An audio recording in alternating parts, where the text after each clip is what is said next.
Alright, pack one, pick one here. We've got an Aomer, Marshal of Rohan, a 4-mana 4/4 haste, legendary human knight.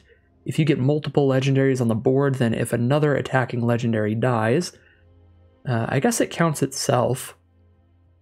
You'll get to untap all your creatures and get an additional combat phase, which is pretty cool. Only triggers once each turn, so you can't just have a board full of legends that are constantly dying and giving you extra combat. So it's a cool card. Don't think it's like super consistent or super powerful, because you're not going to have a million legends on board, but a 4-mana 4/4 haste is still a 4-mana 4/4 haste. That's a beat stick. Dunlin Kerbane is really good. All the Amass cards have just worked together pretty exceptionally. I could see that as a choice. Smite the Deathless is great cheap removal. Vanguard's good too, but if we want to take an Amass card, we'll take the Kerbane over the Vanguard. Meriadoc's pretty good for the food archetypes, super consistent. A lot of good stuff here. I'll go with the Aomer. It's a pretty fun card. Probably not the strongest card, but it's definitely the most unique to something that you're not going to get to play with as often as those commons, since it is a rare. Now we can take Grishnak. This is just a busted uncommon. You get to amass Orcs 2 when it hits the board and gain control of a non-legendary till end of turn, where that card's power has to be less than or equal to the amassed Orcs' power. So by itself, you're getting a 2/2, and then you're stealing anything with 2 power or less. That's pretty often going to already hit something, and even if it doesn't, you can play a lot of other cards that amass your Orc Army and make it bigger, so you can steal a larger creature. Plus, red and black have a lot of ways to sacrifice creatures, so you could steal your opponent's creature and sack it, so I like Grishnak a lot. I also love Gandalf's Sanction if I want to push towards that blue-red spells archetype, but I think Grishnak's going to be better in a few more decks, so I'm going to take Grishnak here, but Sanction also super powerful, really strong pack. This is not the horn I wanted it to be, but I think this horn's probably still okay. The Horn of Gondor is busted. You get a human when you play it, and then for 3 mana you double up all your humans. So you just keep using that every turn until you have way too many cards. This one, you have to attack with 2 or more creatures. And then you get to keep drawing more creatures. It's pretty interesting. Does seem like a decent card draw engine. I could just stick to red aggro stuff right now and take a rally at the Hornburg. Just a quick way to get a lot of damage in, get some expendable tokens. Really good with all the humans in the set. So there's a really easy follow-up to these that I'll definitely play. I don't know about the Horn. If you're in a position where you're constantly attacking with 2 or more creatures in the first place, you're already in a pretty good position. But this does kind of add to that a good amount. Make sure you keep drawing cards. I don't know. I think I'm still just going to go rally here. We're really simple and just keep taking a bunch of great red cards. Pick 4, we can take a Lash of the Balrog to move into black, a Westfold Rider to move into white, or a Friendly Rivalry for red-green. These are all pretty great. The rare is quite strong too, but I'm not really going to play a 3-color deck when I'm trying to play a bunch of aggressive red cards. Aggressive cards and splashing around with more than 2 colors don't really go hand in hand very well. Don't have the time to dirtle around with your mana base. So, push to red-white humans, red-black sacrifice, or just red-green beats. Grishnak is best for red-black sack. Rally's good in red-white or red-black. None of these are particularly good in red-green. I think I'm going to take Lash of the Balrog here. Try to go towards red-black sack if we can, because both of these will be great in that archetype. Another rally at the Hornburg's beautiful. Also, Mirkwood Bats, if we get a ton of token production, it can be okay, but it's pretty expensive.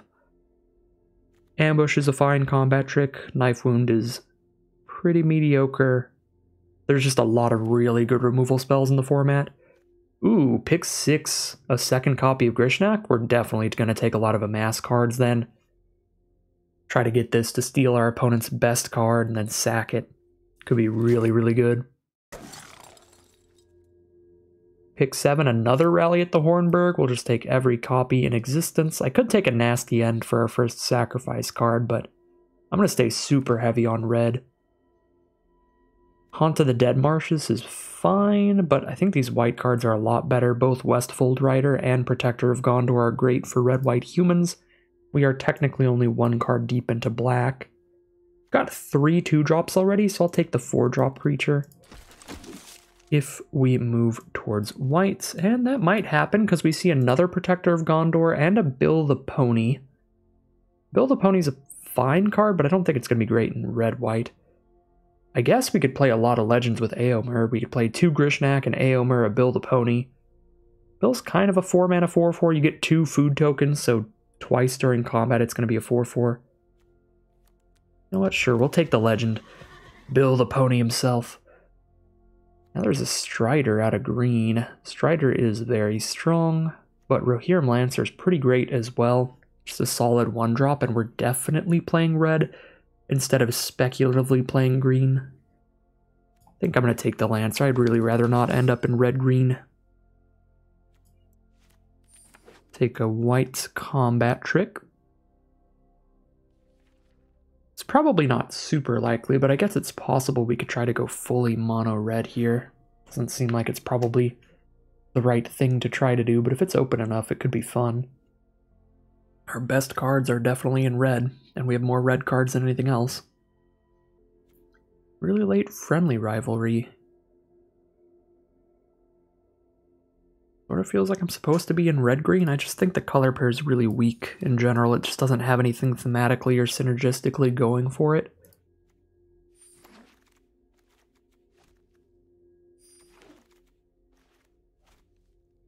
Alright, pack 2, pick 1. Take another incredible red card, the Book of Mazarbul. Great aggressive card that's particularly good with multiple copies of Rally at the Hornburg. We can make sure we have a ton of 1/1s and 2/2s all over the board, so that when we get it to chapter 3 and we give our whole board +1/+0 and menace, we just slam in for like 1,000,000 damage. Card is nasty in aggro decks. Pretty easy pick there. Gimli seems like a solid 4-drop for this deck. We want a lot of Legends with Éomer, and Gimli's decent for aggro decks because you're going to be trading off with their creatures a lot, so Gimli will deal extra damage. Like that. Fall of Care Andros. This is good if you have a ton of ways to deal non-combat damage. We have 0 right now. It's also good if you can get to 8 mana, but 8 mana is a lot for an aggressive deck. And how heavy we are in just red aggro nonsense means we're gonna be pretty aggressive. I don't think we take the fall here. Hey, Wraithbone. Thanks, I will do my best. Have some fun here while I'm drafting. It is good to be on Twitch again for a little bit.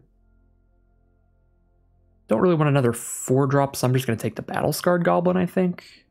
Although Errand Rider of Gondor is a very good card. I should probably take that and just commit to red-white at this point as the secondary color.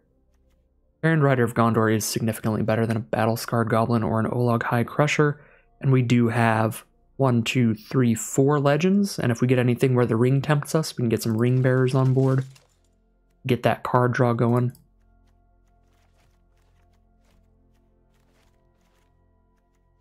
Alright, this curve is kind of nonsense. We need more 1s and 2s, particularly 2s. Hey, Nerdotronic, how's it going?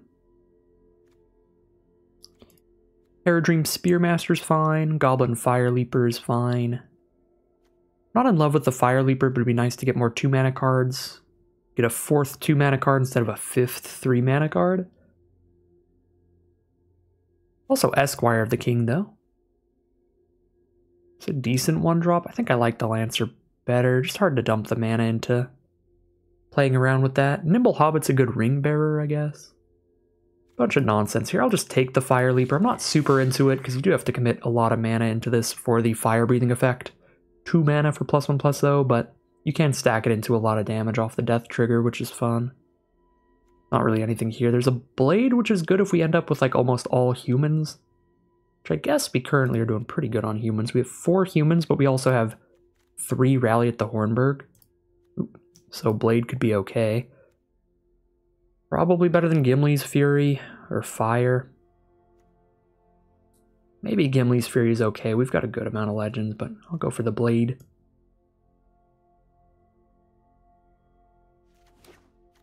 Hey, Bunkhole, welcome to the stream. Thanks for the kind words. Fog on the Barrow Downs is not a very good removal spell, however, we do not have any removal spells right now, so it could be okay. Relentless Rohirrim, I think, is a much better card. Just 4 mana 4/3 Ring Tempts You, just some good value, but we've got a lot of good 4s, and we have 0 removal spells, so I think I'm supposed to just take the mediocre removal spell here. Alright, Breaking of the Fellowship is another mediocre removal spell, that's fine. I'll take it over a second Gimli. Legends have to be pretty dang powerful to get me interested in getting a second copy. And here's a legend that is very powerful.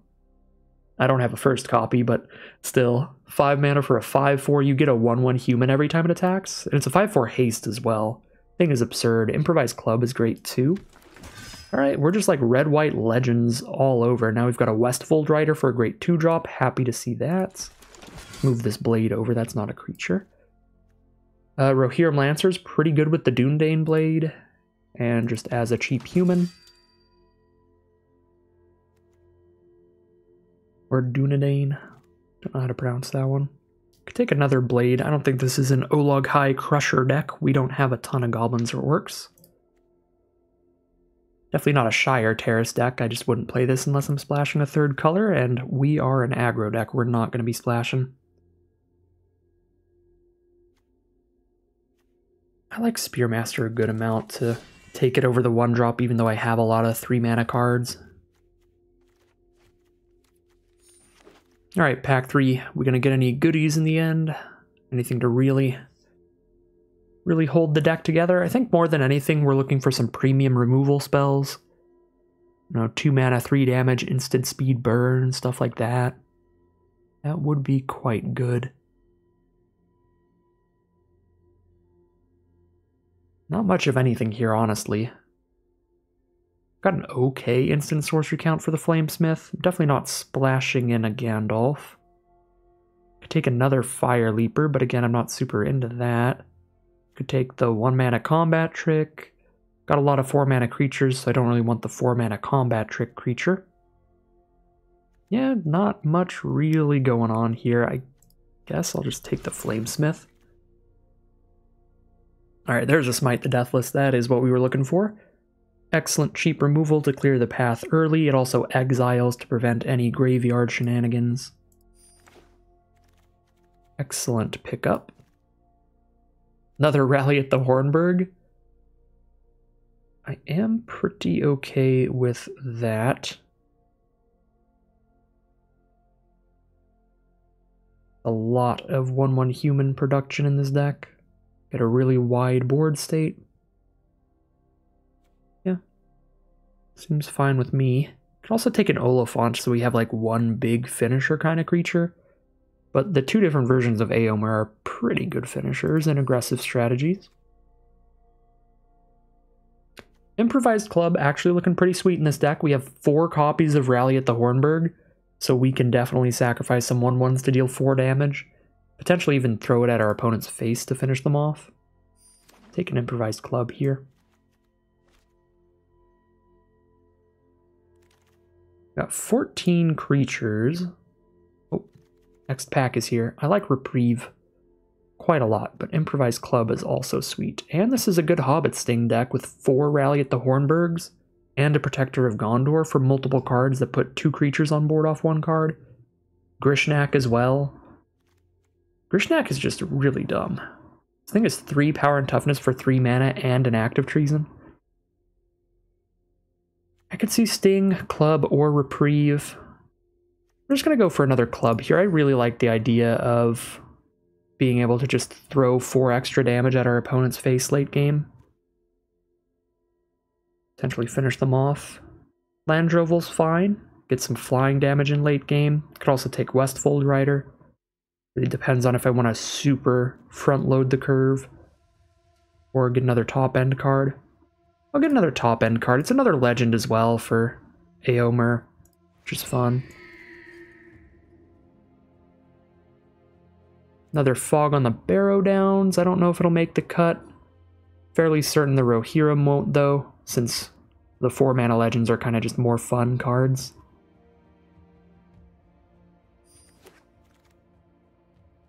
Another Westfold Rider. How's it going, no one? We're drafting some red-white human aggro nonsense again. World's End, I think, is actually like a fine card, but I have a lot of 3-mana stuff. Another 1-mana combat trick. Don't think I'll be playing the Farmer, but that's also a fine card. Don't think I'll play the Cavalier, but that's a fine card. We're getting a lot of fine cards to wrap things up.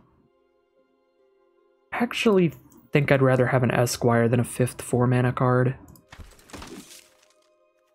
Even though Protector of Gondor is a good one. We didn't actually get any human payoffs outside of the Blades.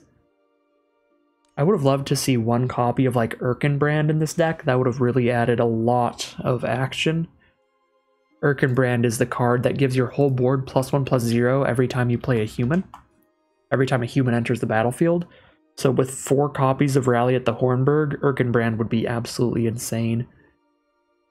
But deck still looks pretty good, especially since I can cut 14 cards, decide what I really want to play here. I think I want to drop the Flamesmith, because I'm not going to run that many non-creature spells, and the ones that I am going to run, we're going to have multiple enchantments, because we're probably playing, like, the Book of Mauserbull, and then some combination of Fog on the Barrow Downs and Blades here. So we're going to have some artifacts and enchantments taking up our non-creature slots. It's really not going to have a lot of instants and sorceries. So we can get that cut right out of the way. I really don't love the Fire Leaper because that kind of mana investment where you have to dump a bunch of extra mana into it. It's a pretty nice ring bearer because it's fancy. You get that attack in, you know that it's not going to be blocked because it only has 1 power. And then you can like buff it up a bunch, get a bunch of extra damage. So that's pretty cool, but we don't have like any cards that have the Ring Tempt Us. I guess I have 1, maybe 2, because I have the Breaking of the Fellowship and then the Lancers if they die. But that still feels like not really enough Ring Tempts You to go crazy with the Fire Leaper. So I'll cut that, and then the Cavalier is also super filler.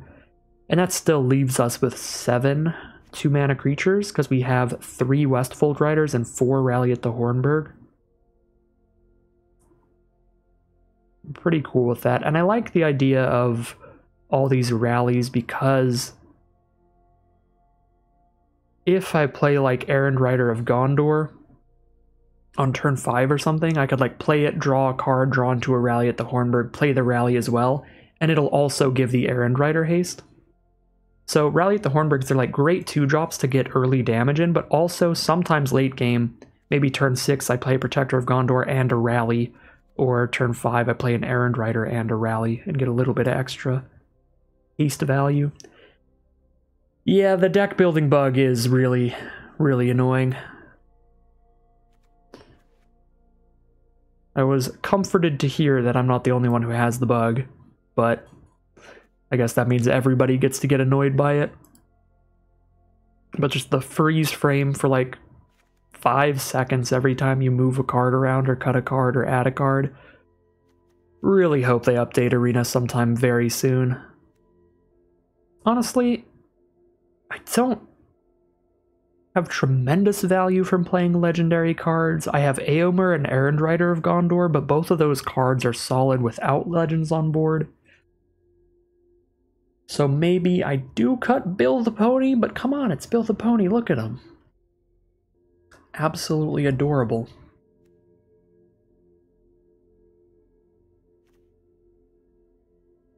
You know, if there was ever a deck for Now for Wrath, Now for Ruin, it would probably be a deck with 4 copies of Rally at the Hornburg, so that's another thing to consider.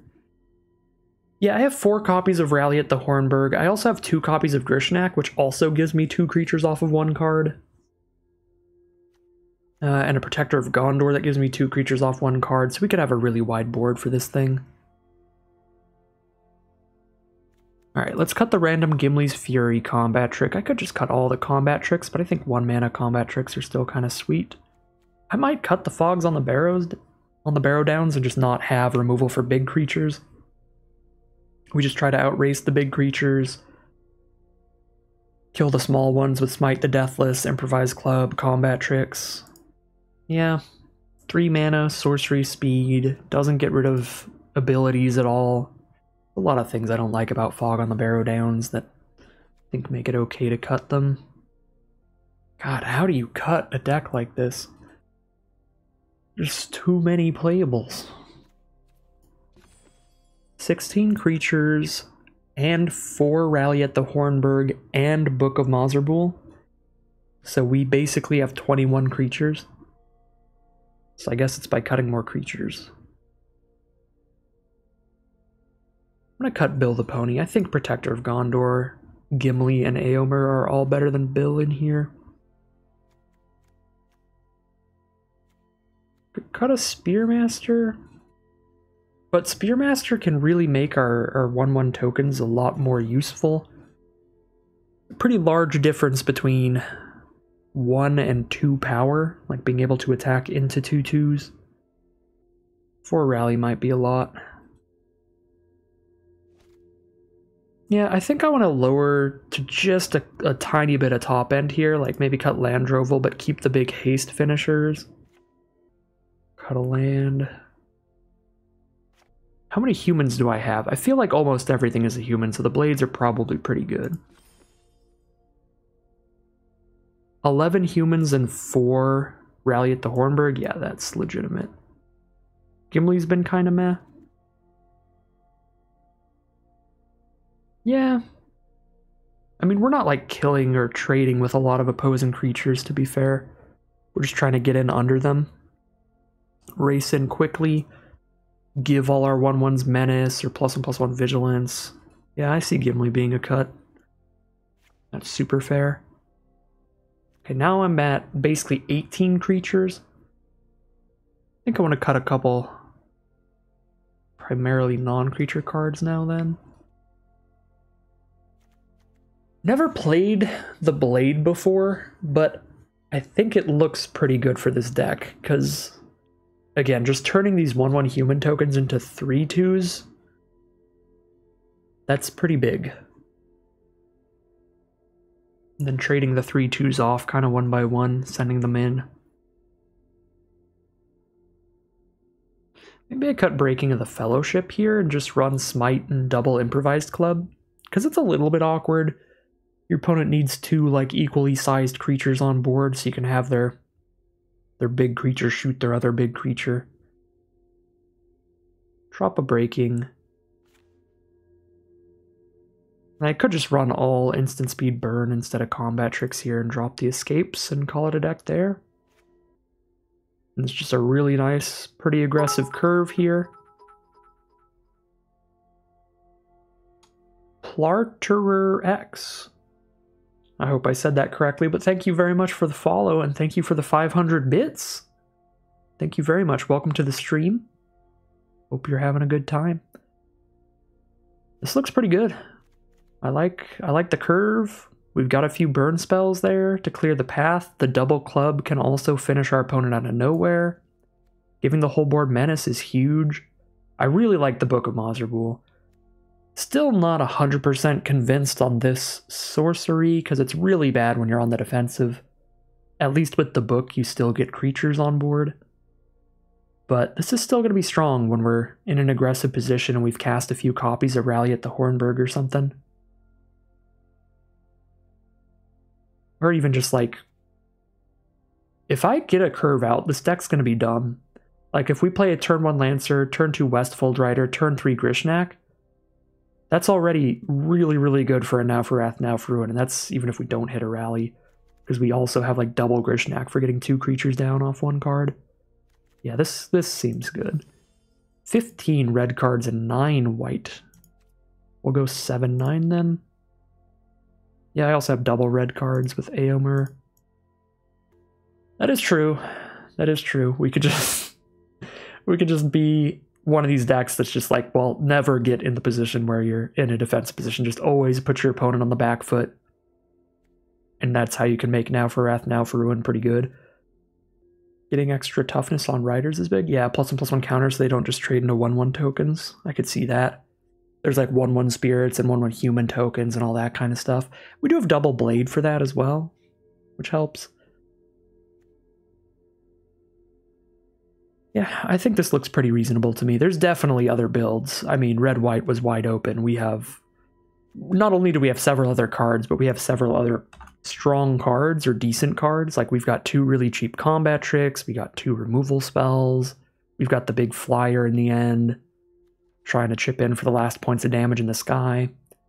Plenty of other options, but I think this build looks good enough for me. Go ahead and call it a deck there. Load a prediction up for anybody who wants to throw some channel points into the fire. How will this draft deck perform? Country doesn't allow you to gamble channel points? Well, that's wild. Yeah, I don't like... Magic the Gathering is as close to gambling as I like to get. So, I like to have my fun with fake digital point doesn't matter gambling.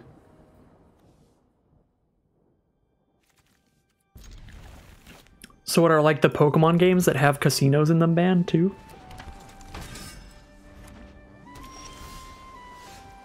Because I know they stopped putting them in the Pokemon games. They took them out in the remakes.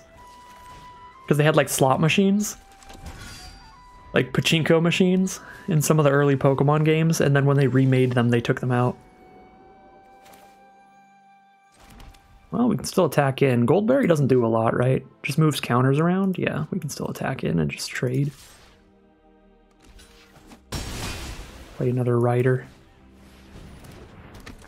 Didn't want to play Rally at the Hornburg because then those 1/1s are just going to be free kills for my opponent's 1/3s. Ooh, miss a land. No Aomer this turn. That is fine. We can play the Book. Book is definitely better than a Rally right now. And I can still play the Rally next turn to have enough creatures for the big Menace swing in the future. I think we offer the trade with Westfold Rider again. Because we just want to get 1/3s out of the way so our 1/1s can actually do something. Alright, they're not going to block with Bilbo. Bilbo is going to chip away at us and get some treasure tokens for our opponent. I love how after I played the Book of Mazerbool, it had to make sure I didn't want to sacrifice Westfold Rider and kill my own Book of Mazerbool in my second main phase. Arena giving me the stop there. Classic. This could be bad for us, because our opponent's on blue-red, which is likely just blue-red spells, which means they can have a lot of cards like the 2 mana deal 1 damage to 2 targets, and there's also the 1 red and X that deals X to a creature and 1 to all of the other creatures. If they have any of those cards, we probably lose. If they don't have any of those cards, we have a great aggressive start here. We're about to give the board Menace next turn. We can probably find enough damage, hopefully. But it all depends on that. Ooh, Gandalf was really good here. So Gandalf got to come in, kill our 3/1, draw them an extra card off of casting a sorcery for Gandalf, and let them cast their Birthday Escape at instant speed.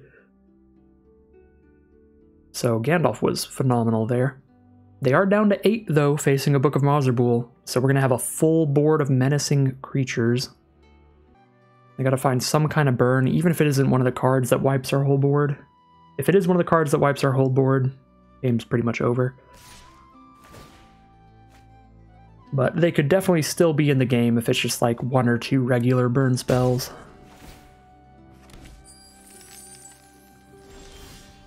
Alright, well, I don't know what it is here. We got a land, which is great. It's not a red source, but it's still pretty good if they don't have a counterspell.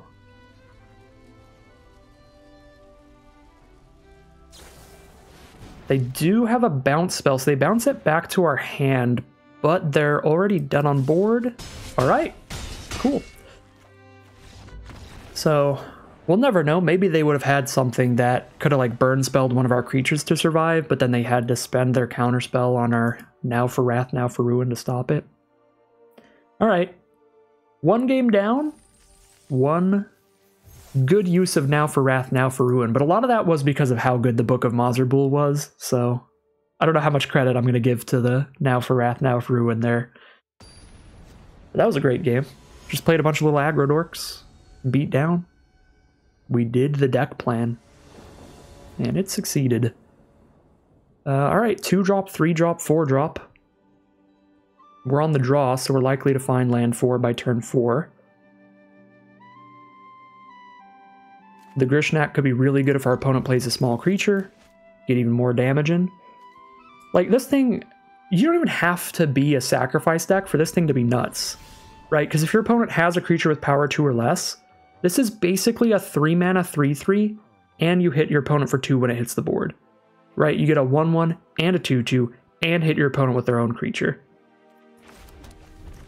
Pretty sweet. Pretty sweet. Yesterday you lost a draft because someone had the bounce spell when you were casting your legendary with the rare mana dork. Oh. Oh. You're like, the legendary can't be countered, and they're like, well, I'm not going to counter it, I'm just going to put it back in your hand.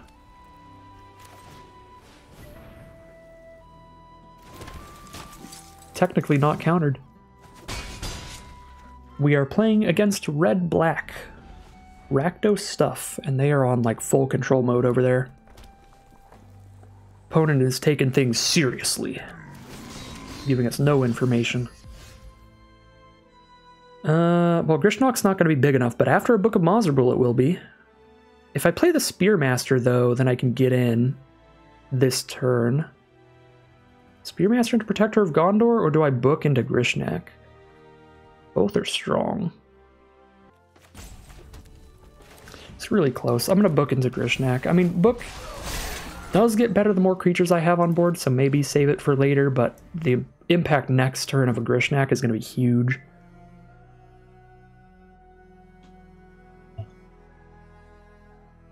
And if they don't play any removal, I'll have 4 creatures on board for the +1/+0 menace. Still. And I could still just play a Protector of Gondor this next turn. Just attack with a 3/3 Orc Army. That would be reasonable, like play a Protector of Gondor so we have 2 more creatures to get +1/+0 in menace. And that way also, if we draw another one of our 2-drops, which we have a lot of, then it's possible we could play a Grishnak and a 2-drop on turn 5, which would be just disgusting. Yeah, I think I like that, Theo. Theoza. Protector of Gondor on 4. Drawn to a Rohirrim Lancer. Alright. Well, I could play Lancer and Grishnak, or Protector. Either way, I get 2 more creatures on board. Now that I drew into the Lancer, I think I actually Lancer Grishnak, because it still gets 2 more creatures for the book. And we attack with a 5/5 this turn that they just can't block like at all.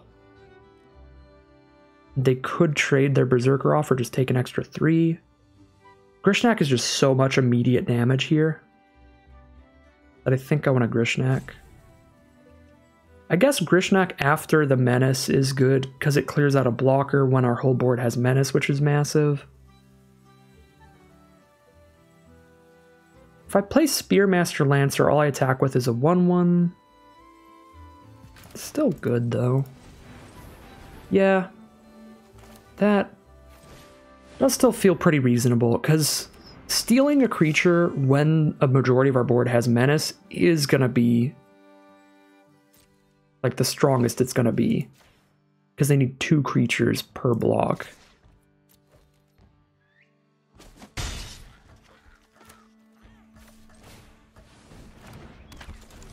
And we are just crossing our fingers. Every single matchup is just going to be us crossing our fingers that our opponent does not have like the -1/-1 to everybody, or the X damage to a creature and 1 damage to everybody else. Our deck crumbles to that. This deck could 0-3 if it just runs into Fear Fire foes 3 games in a row, despite its power level against the general meta. That's true, yeah. Their only non-menace block will be against their own creature, so their only 1-for-1 block would be a really bad one.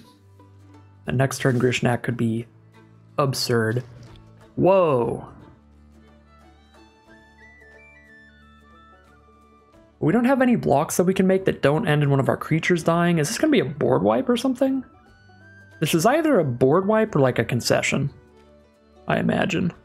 Just going to not block and see what happens. Because every block we make is a trade, and I don't really want to trade anything off before the book triggers Chapter 3. Yeah, they could do Fear Fire Foes where X equals 3, and that'd be pretty horrible. Okay. Yep. Well, it kind of already said it. Our deck does sort of just scoop to Fear Fire Foes. This game, not quite. We don't like insta-scoop, since they didn't have the mana to do it for more than that.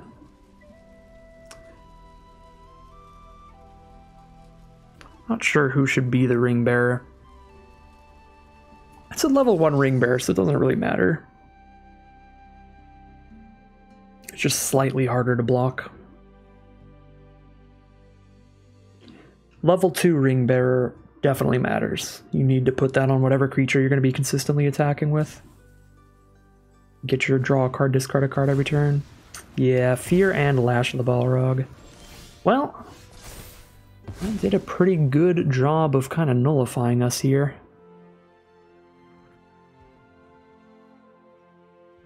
I just drop a Protector of Gondor instead then. If I play a Grishnak, I do hit them hard. I hit for 6 damage with the army and 3 with their Berserker, so I hit for 9, put them to 7. And then I have a 5/5 army on the board. I think that's okay. I think I want to set up a 5/5 attacker here. Oh, it only takes non-legendaries, I see. Well, never mind. Should have read Grishnak. That was my first time I've ever cast Grishnak, to be fair. Still very early in the format. Well, should have played Protector of Gondor then. No, please don't flood out.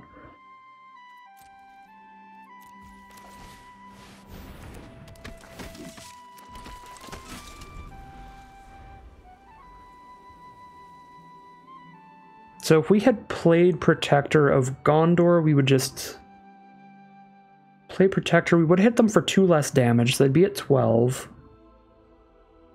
And we'd have a Protector of Gondor down, so they wouldn't get attacks in. Then we'd be able to play Grishnak and hit them with the Warg, which puts them to 8. Okay, so if I didn't play Grishnak, if I played correctly here, they'd be at 8 instead of 10, but that's kind of the only difference. So I think that's fine. Or no, they would have taken more damage because the army also would have hit them. So they'd be at 3 instead of 10. Never mind. Wait, no, 8 minus 5, yeah.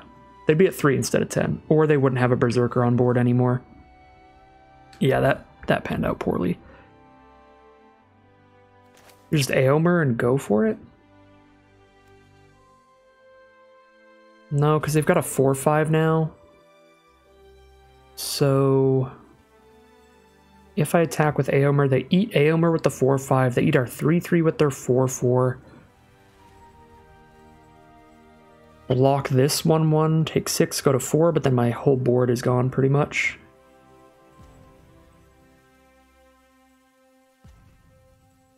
Now they can just start sacking creatures to get food and draw cards, which means they stabilize pretty hard.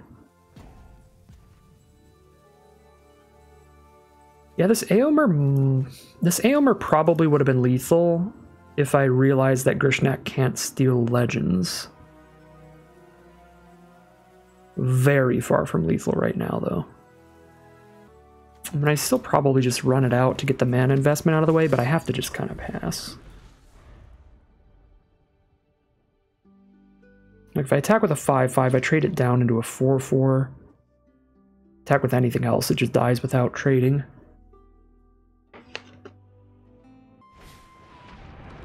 There's a Sauron now. A Westfold Rider. Still doesn't quite get there. I don't think they can really afford to attack us with Sauron yet.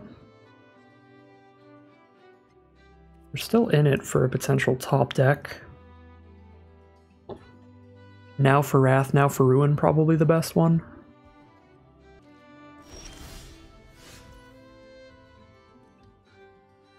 Don't have any cards that make me discard to draw. We'll just keep 1 land in hand.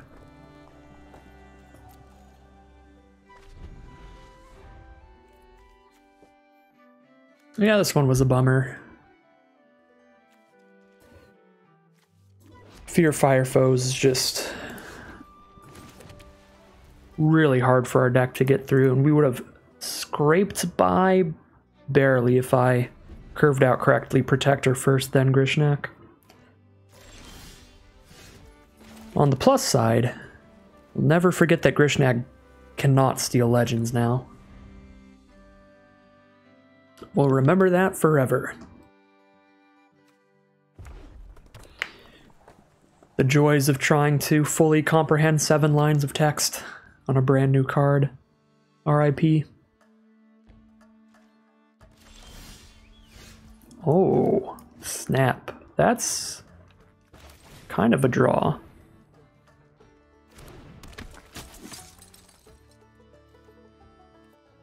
Kind of spooky. Oh, speaking of draws. I think the highest win rate card in the whole format. Bowmasters has arrived. Clear the Esquire out, give them a token to sack to the patrol. They draw a card, get a food token.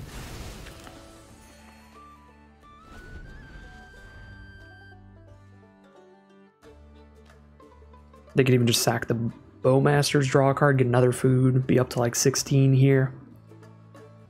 What I think of Rise of the Witch King in draft. You've gotten to play with it, but not sure if it's good or not yet. Is that the green-black sorcery?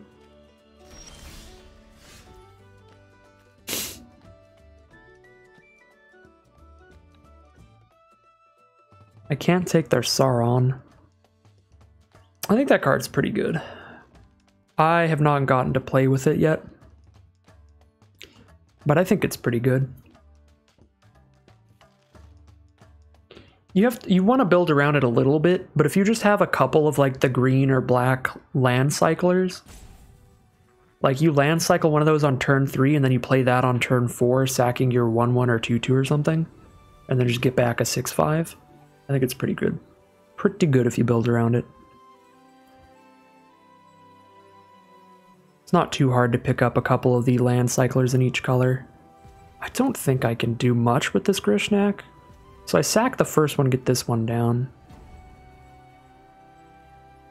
And I have a 7/7 and I steal the patrol, probably, because I can't steal Sauron. I could steal the Warg, but then they could sack the Warg in response, but then we've killed the Warg if that happens. Turn 4, Portal to Phyrexia. Does it bring back any permanent? It's not just creatures? It's pretty cool. Yeah, I don't think I've ever even drafted a copy of the card, so I'm not 100% on its rule text. Any permanent, that's cool. That's cool. Yeah, I think the draft idea behind it is just get some kind of token, like a 1/1 Orc Army or a 1/1 human token, and then just land cycle a 5/7 reach. Reanimate that.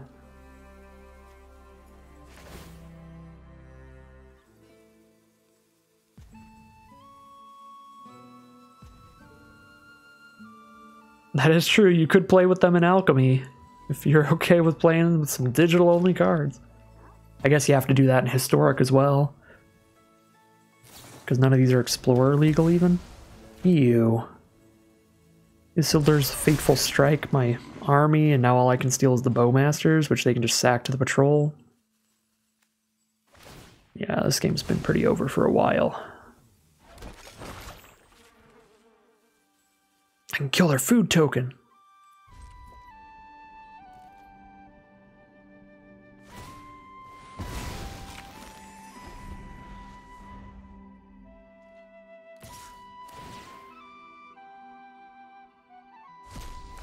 They get to Sauron back the Bowmasters now. Yeesh.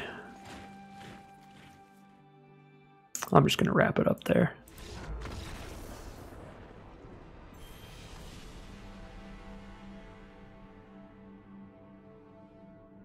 And they get to chump sack with the 1/1, get another food, get another card. Go up to like 16. Alright. Very obvious, very clear learning moment there, and that is that Grishnak cannot steal legends.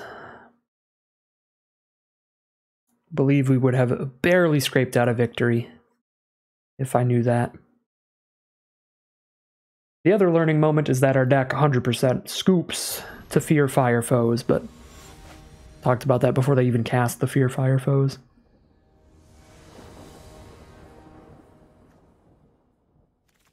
Mono red.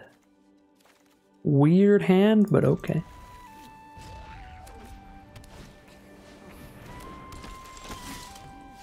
Our opponent is starting aggressive.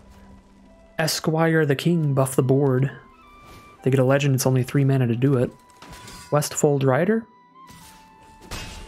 Well, they don't have a legend on board yet, so they can't do this yet, so just 2 1/1s is enough to stop the Rider, even 1/1/1, unless they spend a removal spell on a 1/1 token, which I highly doubt they'll do. Mordor Muster to get a 1/1 Orc. Another deck that scoops to Fear Fire foes. And I think I've just come to accept that that is just a dumb Magic card in general. Oh yeah, it's like a way better version of the Black Sweeper. You just play it for 1 mana to get everything that the Black Sweeper does except the Ring Tempts You. And you can do so much more for more mana. Yeah, I don't think there's any like really good Grishnak lines right now, so I guess I'm just gonna rally again. Just hold up 1/1/1.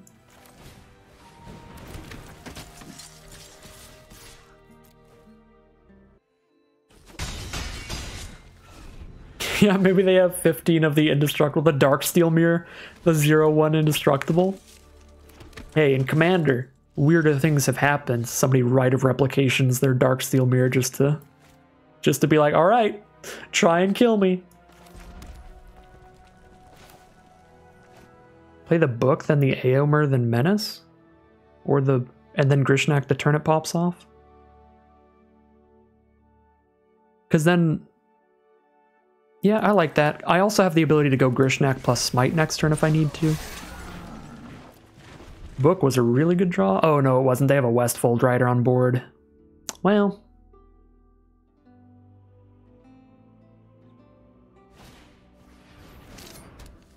Shoot. I guess it's still an okay draw. It's still our best play this turn because Grishnak still doesn't do anything. But this makes it so the worst case scenario, Book is a 3 mana 1/1 that also blows up their Westfold Rider. Which is still good, but it's not as deadly as it is if it pops off to the final chapter.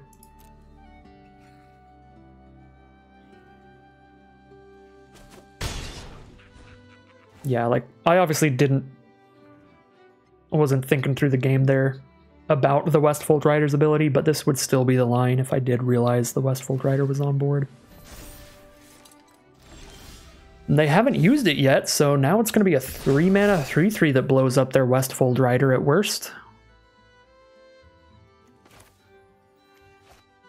And I could just smite the Rider. How well can they block an Aomer right now? Block with a 3/1 and a 1/1? But then Westfold Rider's gone. I feel like Aomer's super fine. Gives us another creature here.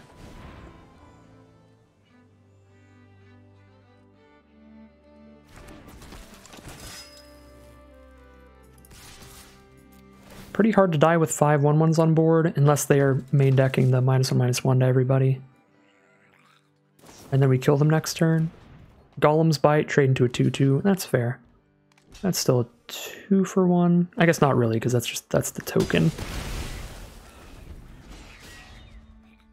We killed the Westfold Rider, so the board is going to be +1/+0 menace. It's going to be 10 menacing power. We can Grishnak a blocker away. Probably the Took Reaper, since that can't attack this turn anyway. Oh yeah, the deck building is really annoying right now. It's not lovely. They're holding 3 blockers up, which is awkward for us. This 3 is redundant, but I could play Grishnak and Smite and then they can't block anything. Could also improvise Club now. Does that find lethal? Not quite, because I can't play Grishnak and Smite and Club. Actually, I think it should. It will find lethal, I believe, because we sacrifice whatever gets blocked.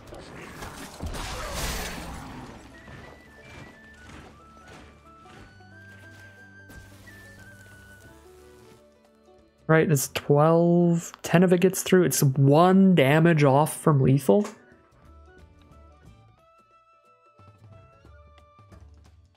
One damage away from lethal. If I smite, we deal 12 to them, or they have to trade into the Took Reaper. I probably just go 1 damage from lethal with the improvised club. Or I guess if I smite, then I have things left to club, but I feel like either way, I guess this way is safer in case they draw into the -1/-1 to everybody. If we go for the smite here and then go for a club kill next turn.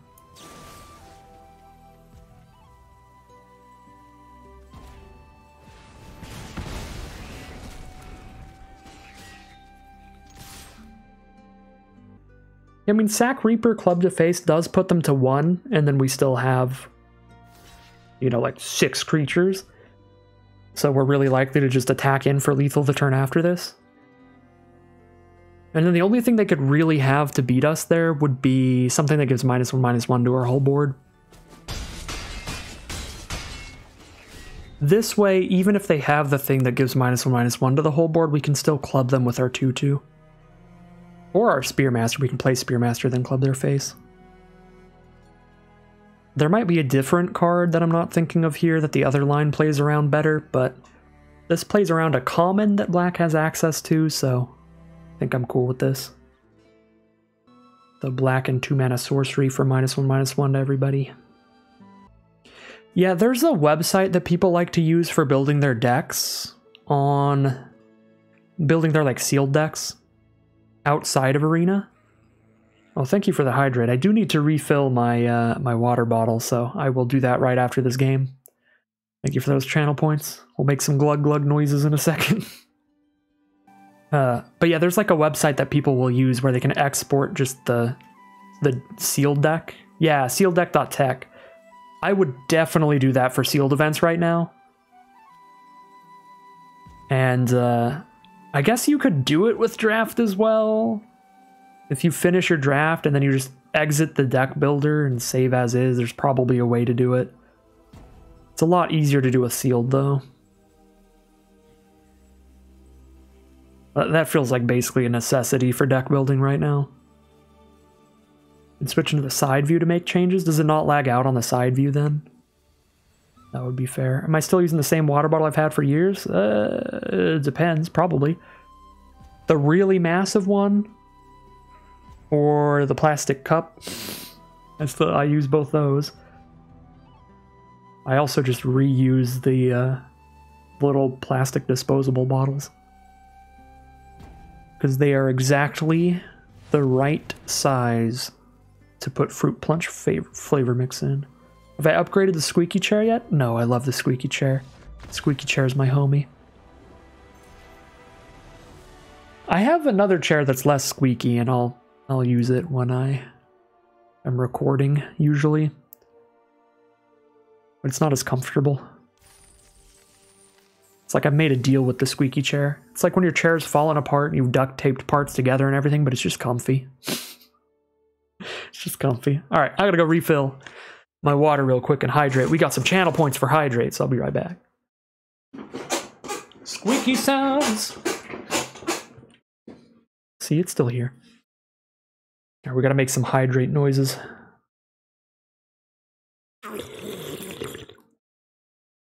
I don't know if you could hear that, but I drank water. I have no idea what gets hit by the auto sound gate and what doesn't. ASMR stream suddenly. Squeaky sounds into water noises. Let's go. We're 2-1 right now.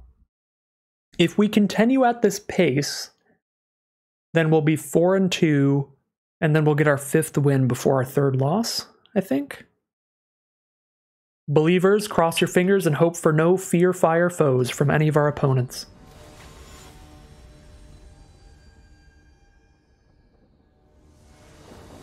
No red decks. No red and no black would be the best.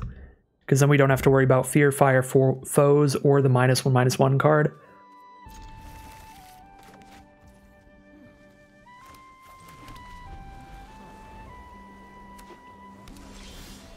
I going to be ramping up Twitch broadcasts? When do I typically go live? So usually I go live around this time whenever it happens.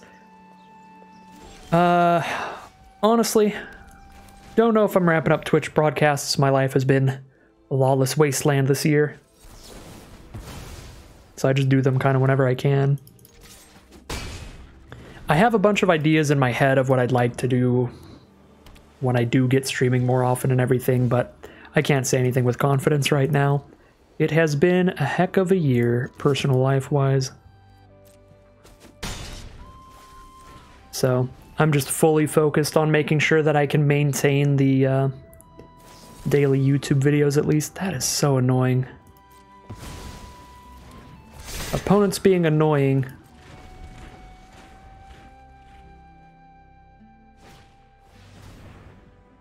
Peller Gear Survivor. It's like a mill dork.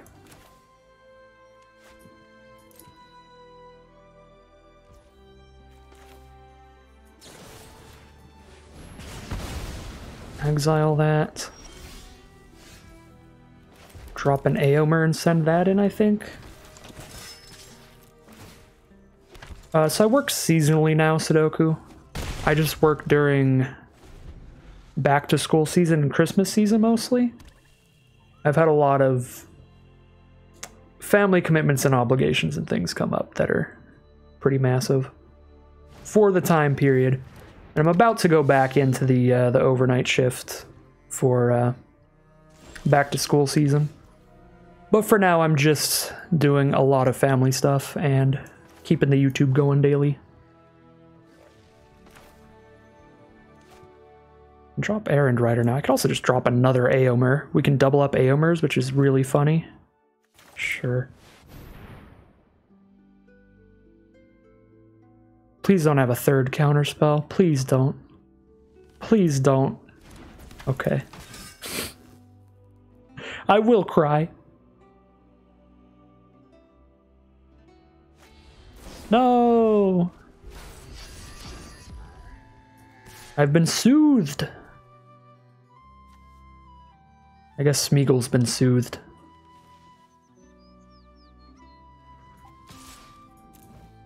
At my detriment.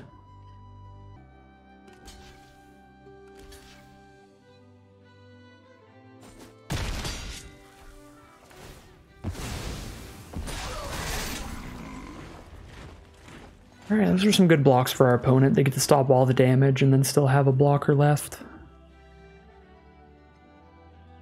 They have if they have like a cheap removal for Aomer and then a counterspell for the other Aomer, pretty good. I love how it's hard to know exactly what I'm talking about here because we have two different Aomers. Oh god. Yeah, that's exactly what I said. 3 mana removal for that Aomer and then a 2 mana counter a creature spell for the other one. I can't really Grishnak here because I can't steal the Orc Army. So I don't really have bait for the counterspell. Because I don't really want to Errand Rider. I just gotta hope that they have to just jump. Second copy of Glorious Gale here. If I had one more land, I'd pretty happily try to go for the double spell of 3 drops. Okay, they do not have the counterspell. And we get the 1/1 trigger. And they chump block.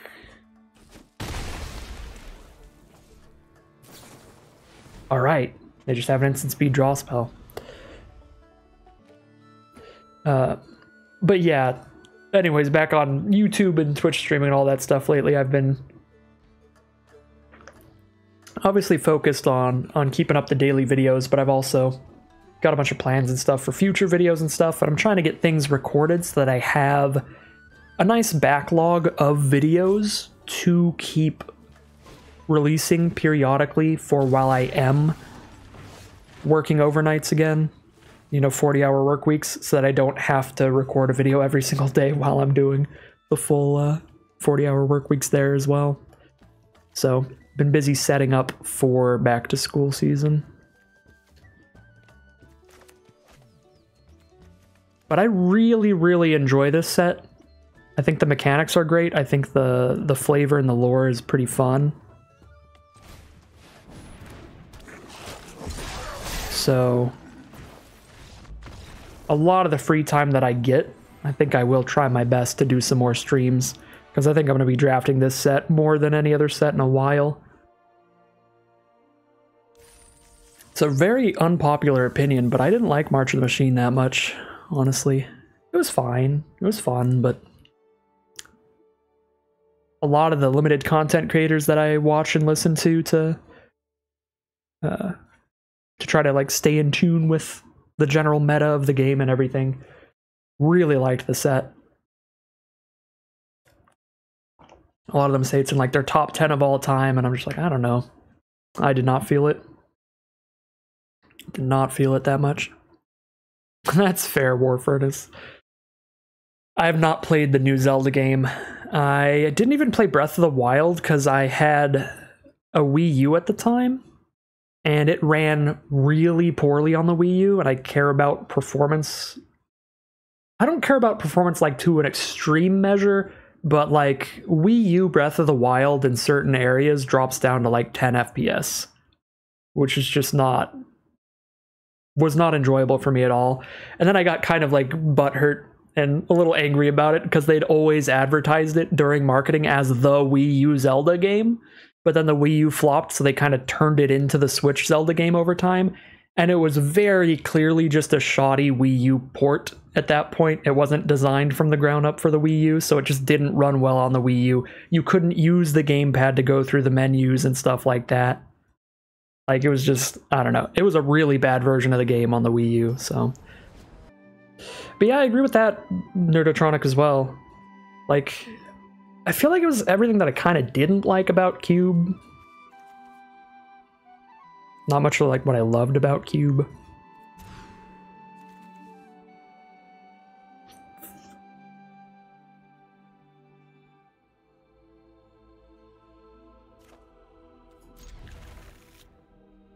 I think I gotta get rid of the club because that's a pretty late game card for a hand like this.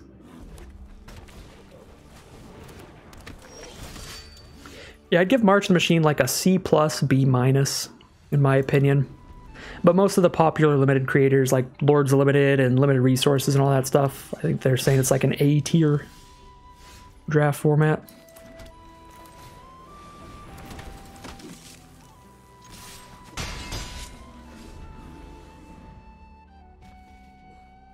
Had your worst win-loss ratio in that set, but went the farthest with it, making day 2 open and getting some money. Very nice, Nerdotronic, very nice. Yeah, I had a pretty bad win rate in that set as well. In March of the Machine, I believe I had... Rishnak into Aomer feels good, right? I think that looks good to me. March of the Machine, I had like a 57% win rate, which is really low for me. My overall win rate in Limited is 60%, pretty much on the dot. And I was like 56 in March of the Machine.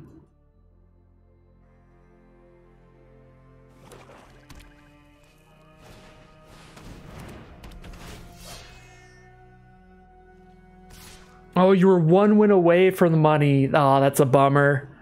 That's a bummer. I think I've been 1 win away before in another Arena Open. I've only cashed 1 time. I'm just happy to have cashed in an Arena Open for a set that I genuinely loved. I really loved Kamigawa Neon Dynasty, and then I cashed in the Arena Open. And now it's just my favorite draft format. I mean, obviously there's personal bias there, but...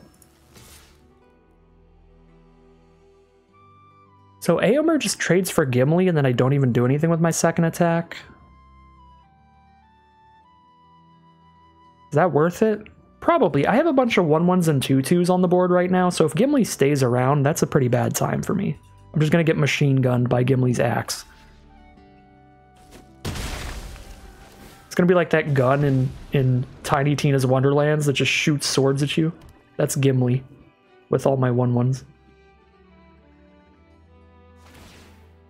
For you, the high stakes make you enjoy playing less, so you stick to Premier Draft. That's fair. It's fair too. High stakes do make things stressful for sure.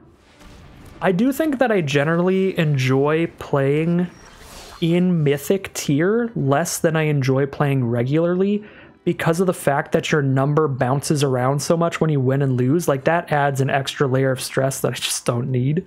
I think I've had less fun experiences just playing the Mythic ladder ranked than I've had like playing in Arena Opens. Just because it's such a bummer when you lose like a game and then you just see your number drop like 100. Like, it shouldn't matter. Because I'm not trying to hit top 250 or anything, but it's still like a mentally thing. Like, watch number go up, watch number go down. Still feels bad and good.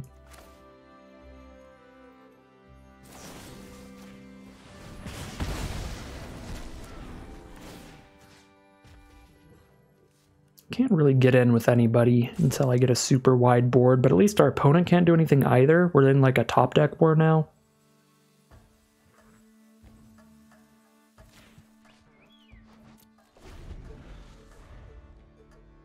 Your final March the Machine win rate would have been above 60%, but right before Lord of the Rings, you did like 4 drafts to finish off and went 4-12 overall. Yeah, that definitely happens too. All right, we got a lot of win conditions we could draw on too. Our opponent's on red-black though, so they probably have a lot of cards that could just like crush us.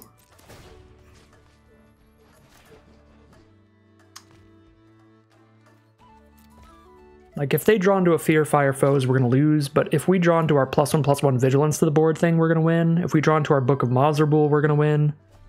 We draw into our other Aomer, that'd also be very good. One of our 2 improvised clubs would get Grima out of the way, and then we have free reign to attack with 2 2s and 2 1s, thanks to Spearmaster's ability. So we have like 5 cards that would kind of get us there. Oh, Reanimating Gimli is very bad.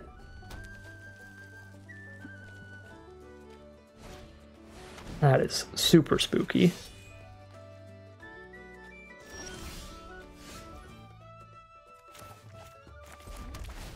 Come on, draws.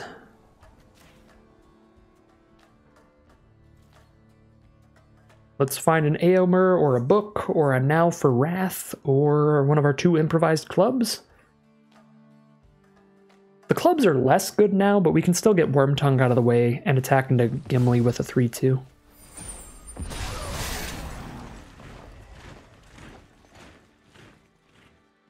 Which I guess now just trades into a 2-2 at this point. We're falling behind here. Kind of ended up in a top deck war that we're slowly losing.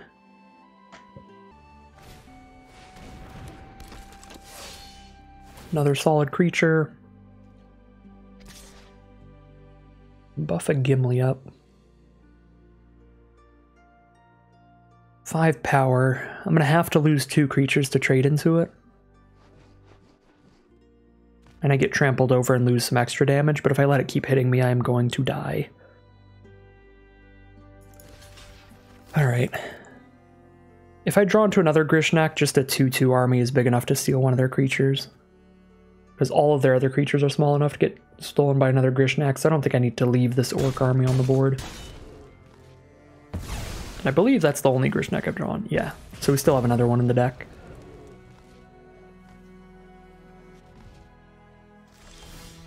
Yeah, it was good talking, Nerdatronic. Thanks for stopping by. Hope you have a good day.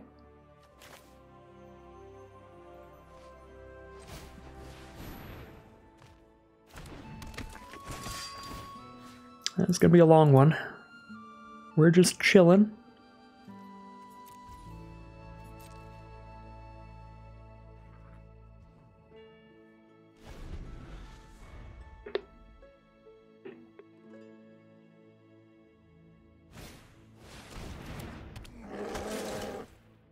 Top deck of 4/4 trample now.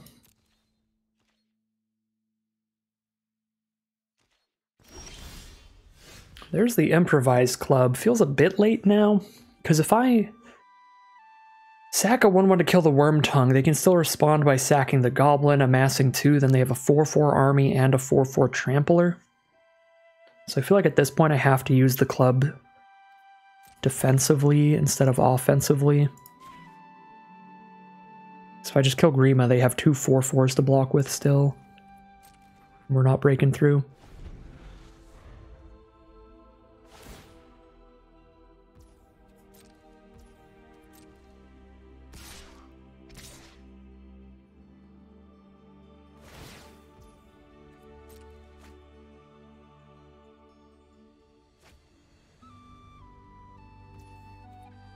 Yeah, I'm about to lose most of my board. Wait a second. They don't have any tricks on board. If they don't have any spells in hand here, we can just free kill that.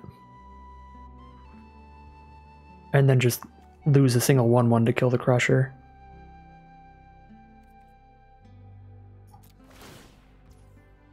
Oh, I forgot about I forgot about its ability. Okay, so we 1 for 1 there, and then we kill the Crusher. That's still fine. Getting rid of the Ring Bearer is pretty important.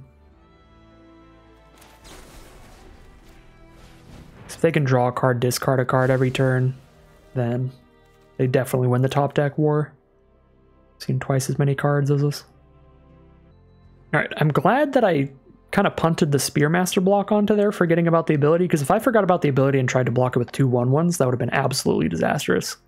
Because it would have just wiped out the 1/1s and not died. So I punted into the correct block.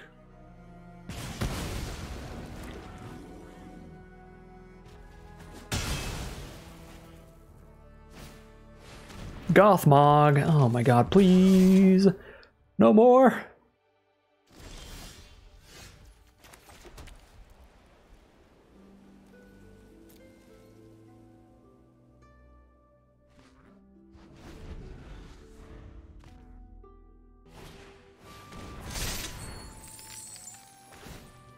Our opponent did not listen to our pleas. They're still hitting gas. The army is a 5/5 Death Toucher now. 6/5 with the Spearmaster. It's coming in hot.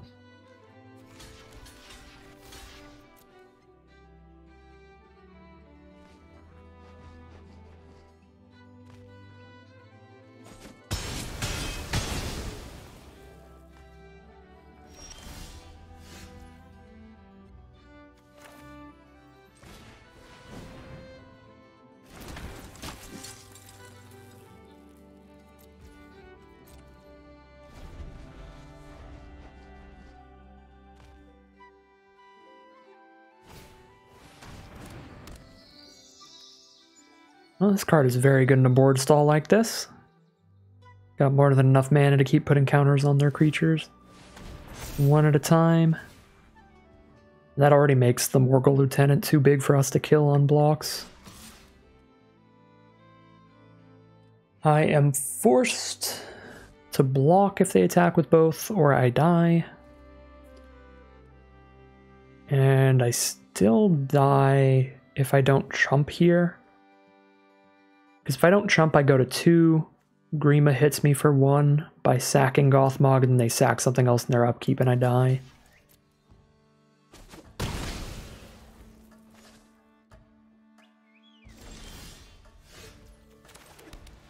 Alright. Technically not over yet, but we have pretty firmly lost the card draw war.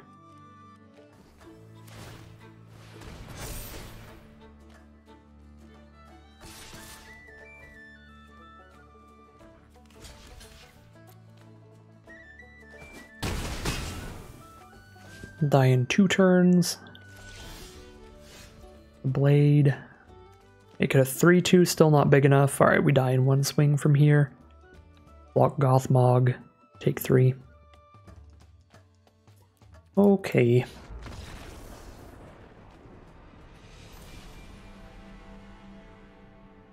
I don't think there's much we could have done towards the second half of the game. We just got into a position where each player was drawing off the top and we drew worse cards.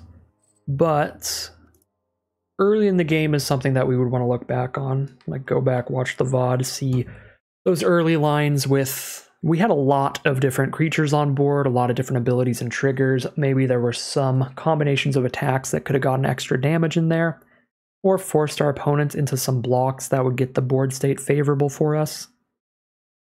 So maybe some better early game attacks could get the board state just a little bit more in our favor to kind of grind out a victory over time. But outside of that, I don't think there's much we could have done once we got into that top deck war. Just kind of made better combat lines earlier to make sure that kind of situation doesn't happen, that kind of position I don't know, though. I do not have a photographic memory, so I'd have to look back. 3 and 2. There were definitely other lines we could take. I don't know how much better they would be,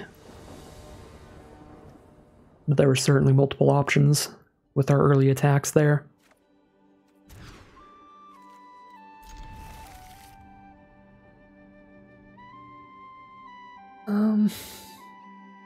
Tempted to drop this, because turn 3 will, well, I guess I'm playing Lancer turn 1, so there's not going to be a turn 3 Lancer plus Rally. I mean, if I just go Lancer into Rider into Rally, that's still fine if I don't hit another land. Still got our first 3 plays.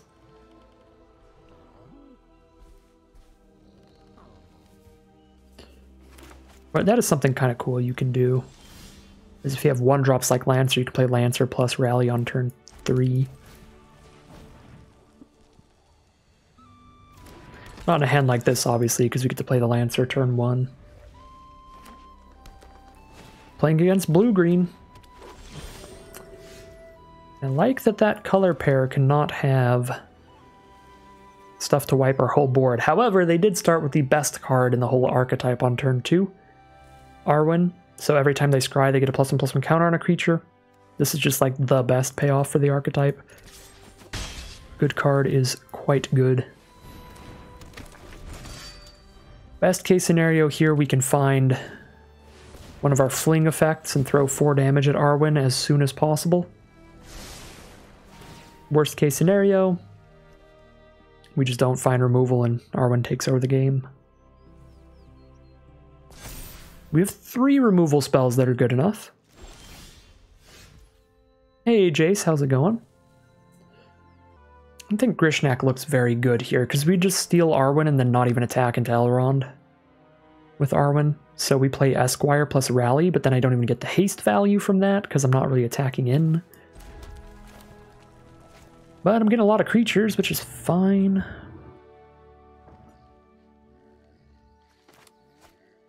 I guess I might as well post comment. There's not really reason to do it right now, since I'm not attacking with them. You're past 2 Arwens in pack 2. That does feel good. That is when you know that the green-blue deck is open. Because Arwen is the most important card.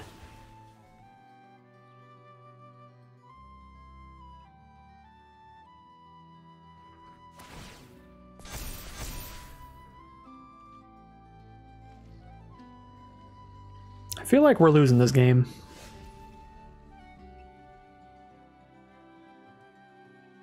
This feels like one of those removal check games, where it's like have the turn 2 removal for Arwen or lose. We did not draw any of our turn 2 removal, so I think we lose. Reddit is full of people claiming blue-green instead is the worst archetype in the history of Limited. The internet is full of hyperbole.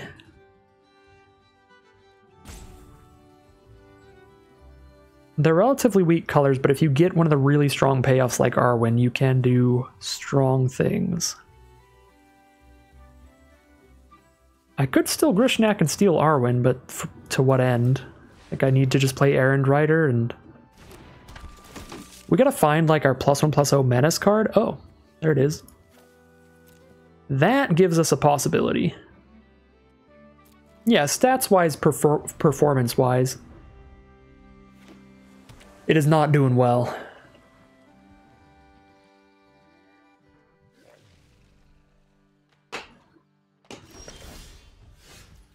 Yeah, I like to check 17 lands whenever somebody has like a massively different opinion on a card than me, and I have like my own evaluations on it and stuff. I'm like, well, I don't know, I could be wrong. Let's see how it's performing right now. And it's like, if I already think the card is pretty bad, and then I look it up on 17 lands and it's performing pretty bad, then I'm like, all right, here's why I think the card's bad. Here's how the card is performing, which is bad. That's when I'll bring up 17 lands data. Is when it's like, as just an added element of an argument on whether a card is good or not, or whether an archetype is good or not. I don't like to just be like,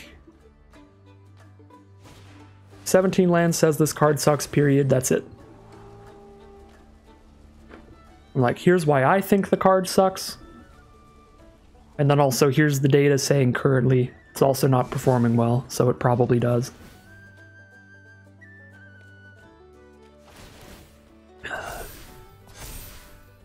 This is really scary, but we could still potentially sneak around, giving our whole board menace. They are really popping off.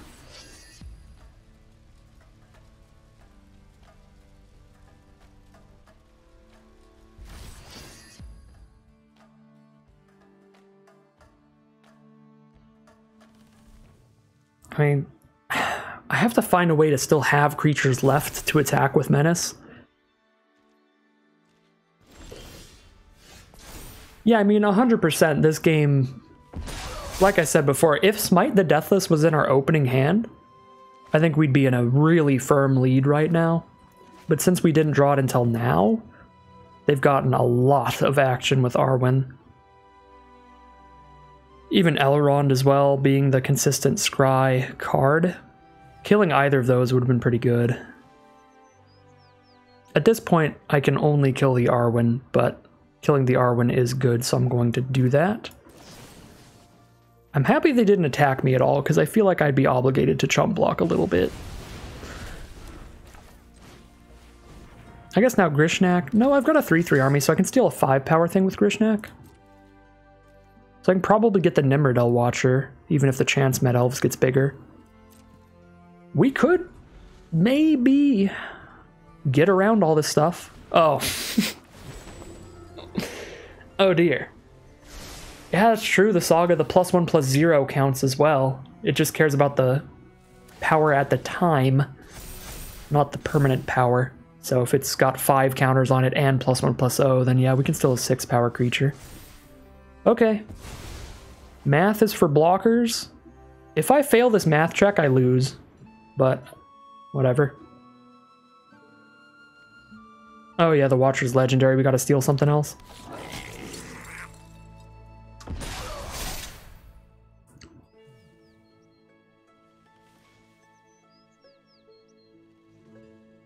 I guess Chance Met Elves is the only target because Elrond and Arwen are also legendary.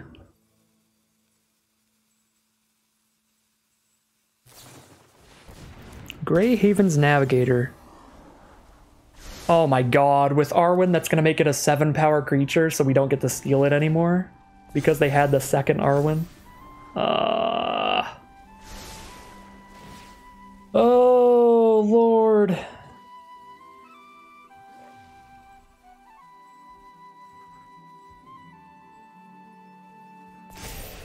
Anyways, another thing I was going to say about data, while I'm getting absolutely crushed, is that I think individual card data tends to be pretty accurate pretty early, but like archetype power level data can get really skewed early in the format, because early in the format, pretty much all the archetypes are going to get drafted just as highly, and there's always going to be weaker archetypes in a format that should be drafted less often in a draft pod.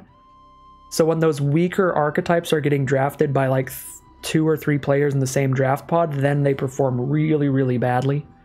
So as the meta adjusts and there's only one green-blue draft player whenever somebody's drafting green-blue, I think it'll perform better. Because when you get all the cards, oh my god, you just need to get all of the cards or the deck falls apart. So can't be a color pair that like 3 people are drafting at the same table like black-red can be. I mean, do I just go for it?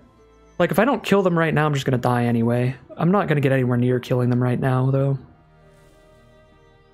1, 2, 3 blocks. 1, 2, 3. Hit for 1, 2, 3, 4, 5, 6, 7, 8, 9, 10. I put them down to 6 life, and I don't think they lose maybe 2 creatures. And then they just, like, kill me on the crackback. I guess I've got a 1/1 chump blocker, but I chump block the 9-power creature, take 14... 19 or whatever. I probably die on the crackback, but I'm never getting in with damage outside of this turn anyway. We'll do our best. It's possible that we get them down to 6 and kill enough creatures to not die on the crackback, and then maybe I draw into like a 4 damage burn spell or something. I feel like that's our best bet. It doesn't feel likely, like we're probably a 10 or 20% chance of winning, but whatever, take it. I think just not attacking here, we're just 0% to ever get through this stuff. We don't have any other menace trick in our deck. And even if I +1/+1 in vigilance my whole board, they're still all smaller.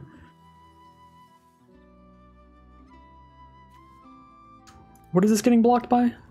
This is a 6/5, so we want to kill the 7/6 here if we can. They have 1 mana up, and there's no 1 mana green instant to scry. So we know we can kill the 7/6, so we definitely kill that, because that stops a lot of the damage coming to us. Even though Arwen's a good card, we need to just not die on the crackback right now. This block is a 4/2 getting blocked by a 5/3 and a 3/2, so we kill the 5/3, because that's a 4/3 even when it's not getting +1/+0. Yeah. So 4/3 is still bigger than a 3/2, so kill that. 7/6 and a 9/8 on a 4/1, we don't kill either of those. Okay. Doesn't matter. Yep, Boros Classic. Attack and pray. So they are down to 6, and we're not dead on the crackback unless they can kill our Instigator. And if I draw a couple clubs... I haven't drawn any of my clubs yet, so I've got 2 4 damage burn spells in this deck. If I get really lucky and I draw 2 of those, that could be our win condition here.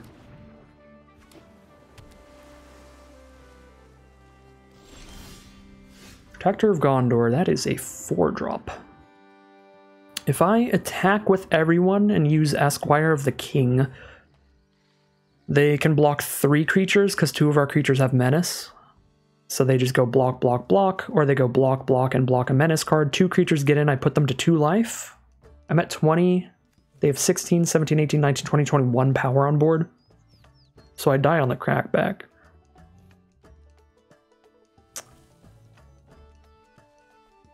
I theoretically kill a 3/2 or a 2/2 though by using Esquire. Which means that it's more like they hit me for 9. If I kill Arwen, they hit me for 16 plus 3, they hit me for 19 and put me to 1? Yeah, I mean...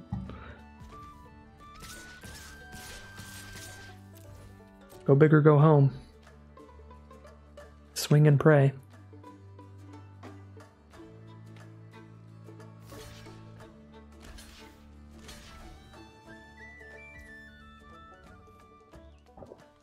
Oh, that's true. I didn't think this blocked through. Hey, Cosmosa, thanks for the follow. If they block like this, then I have to tap Esquire to kill the Navigator, and then they can just use Arwen's ability to scry and put a counter on Arwen, and they hit me for exact lethal, I think. Because they scry again, so the Elves gets bigger and the Arwen gets bigger. That's 13 plus 7 is 20. Yep, 10, 11, 12, 13... plus 7. That is exact lethal if I don't hold a blocker up, which means I just poke for 2 then. This way I can maybe chump block and survive 1 more attack, and I have 1 draw step to hit our 4 damage burn spell.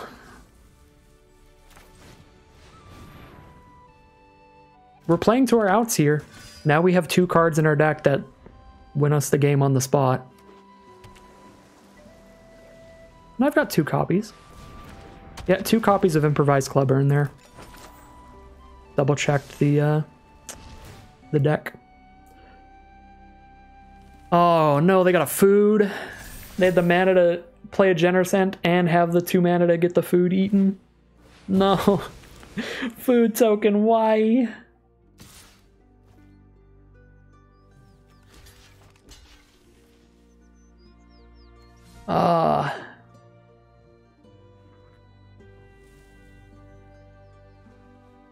Hold up a second. 4 blockers. Block this, a Menace Dork, take 1 damage. Puts them to 6, that's still not 4.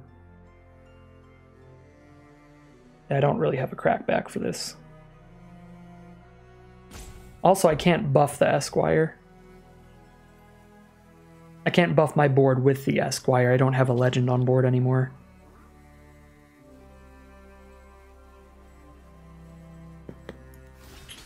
Yes, I do chump.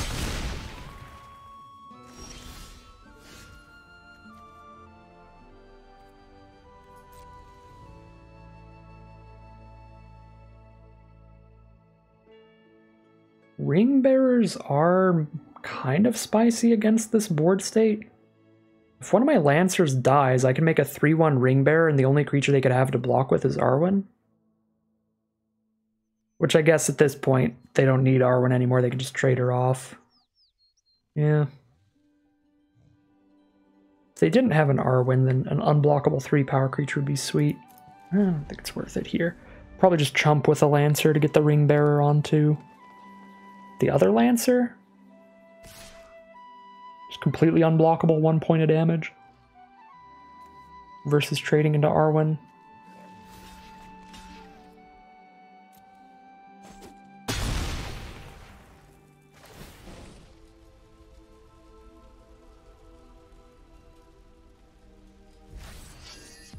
I don't know, maybe they really don't want to trade Arwen off, and then we could attack with Westfold Rider and get 3 damage and put them to 4, top deck our 4 damage burn spell and kill them.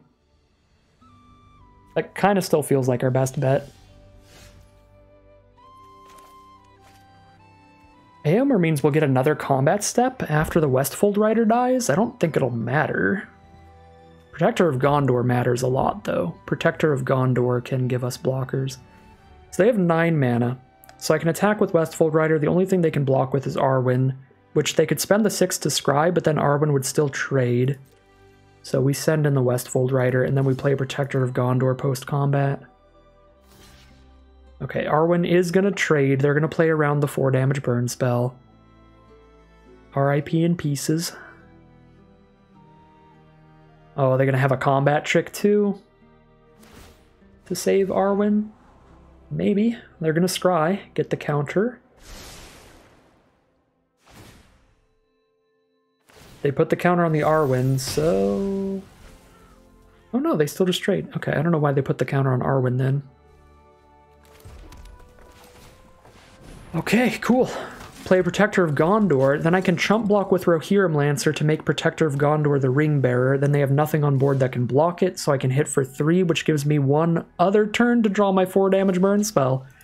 We've had many turns to draw the 4 damage burn spell as a win condition.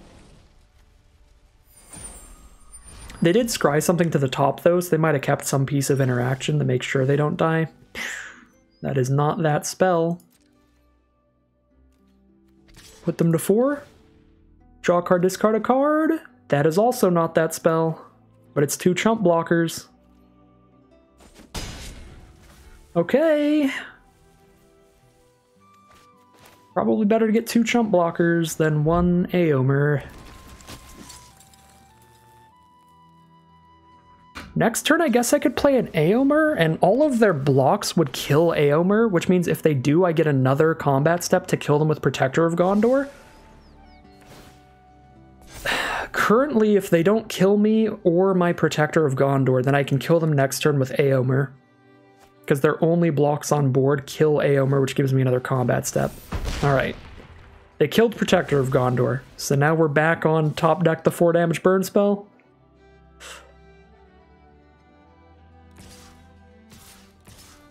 Whoa. They have a trample trick? If they don't play another creature here... Hold up! Oh, please, no, come on, you had it. Just attack with everybody. Please. I'm begging you. Just flunge. Send in the full team. Oh my god, please. Oh, sweet baby Jesus.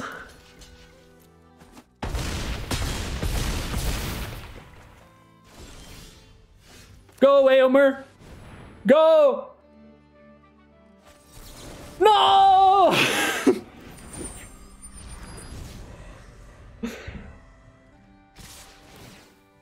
I should have left 1. I should have left one in case I top decked the 4 damage spell. That is correct.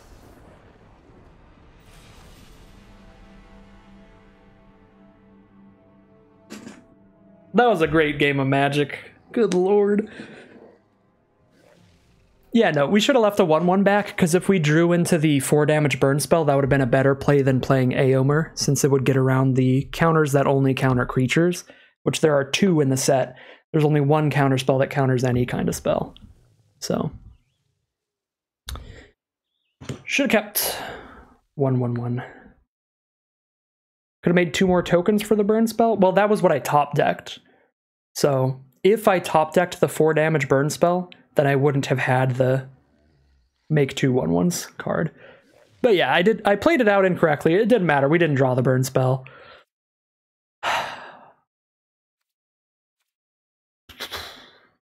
There's the rare bounce counter spell, and then there's the uncommon counter and make an orc. So those were the ones that could have countered either spells. But there aren't any counter spells that could counter the fling that couldn't also counter the Aomer. So if we drew into the fling, it would still be definitely the right play. So should have kept a 1/1 for that there. Regardless, I think overall, I did about the best I could there. That was a wild game. That was a really close one too. Oof. We had 2 outs. Still, we had our 2 4 damage burn spells. Did not find them. It's a great one. That was a really good deck from our opponent. The green-blue scry just completely popping off. 3 and 3. Not bad at all. Would have liked to see better. I think this deck was pretty strong. But still get an average record out of it. Not bad. Well, that is going to end today's video. As always, I'd like to thank my patrons very much for supporting the channel, as well as you for watching. If you're interested in seeing more videos like this, you can always like, comment, and subscribe to tell the YouTube algorithm to send you more in your recommended feed. If you'd like to check out the Twitch channel where this was previously streamed live, you can check out the link in the description below. And if you'd like to join the patrons and support the channel directly, you can check out the Patreon link in the description below. Other than that, as always, thank you very much for watching, and I'll see you again soon for some more Magic Arena.